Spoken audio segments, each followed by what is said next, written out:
So ito, good morning po mga katubal. So ngayon po ay nandito tayo sa Pinagtungkulan, Lipa City. So bali ang ating i-check ngayon na washing machine is Toshiba.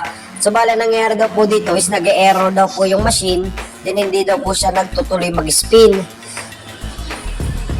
So bali natestingin natin yung spin niya. So dapat pag nag-spin siya, kasi meron pa siyang laman tubig, dapat mag-drain po siya muna bago siya mag-spin ng dire-diretso.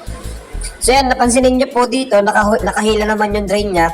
Then yung lumalabas sa tubig sa drain hose niya is napakahina. Then pansinin niyo yung tubig, oh. Yan, oh. Umiikot na yung spin niya. Pero, halos hindi pa na uubos yung tubig sa loob. Ayan, oh. So napakarami pa rin tubig. So bali, ang gagawin nyo dito mga katubal, kung sakaling ganito yung senaryo ng inyong machine, so bubuksan nyo lang po itong ibabaw, ito yung pinaka-top cover nya. So bali, meron yung tornilyo sa dalawang gilid sa harapan, then sa likodan po, meron din pong dalawang tornilyo. So para may angat nyo siya. Then tatanggalin nyo po yung cover ng top, ito. So bali, meron po yung 4 na screw, tatanggalin nyo lang po siya. Then yung pulsator nya, kailangan nyo lang po siya ng panundot para matanggal yung cover ng kanyang pulsator. Then gagamit po kayo ng Phillips screw para matanggal po yung pulsator.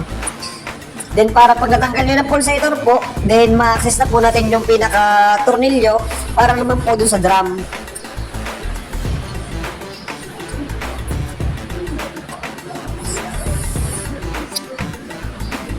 So dito naman po, tatanggalin po natin yung mismong drum na. So gagamit lang po kayo dito ng 8mm po na socket wrench.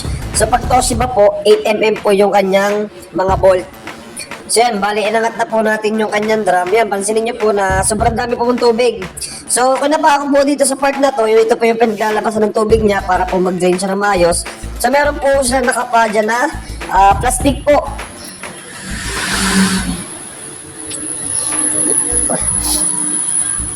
So, susubukan po natin siyang i-spin habang nagde-drain para po mahila natin yung nakabara na plastic.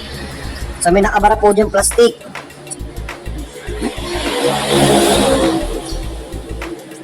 So ito po yung naging dahilan. So nagkaroon po siya ng plastic na downy. So anong nangyayari po dito, ang gusto po ng mga customer natin kapag magda-dryer at maglalagay ng downy, isinasama po yung balat para lamang po masaid yung pinaka-downy. So yun po ay wag nyo pong gagawin para maiwasan po na masira rin yung automatic washing machine para hindi na po kayo tumawag ng technician po.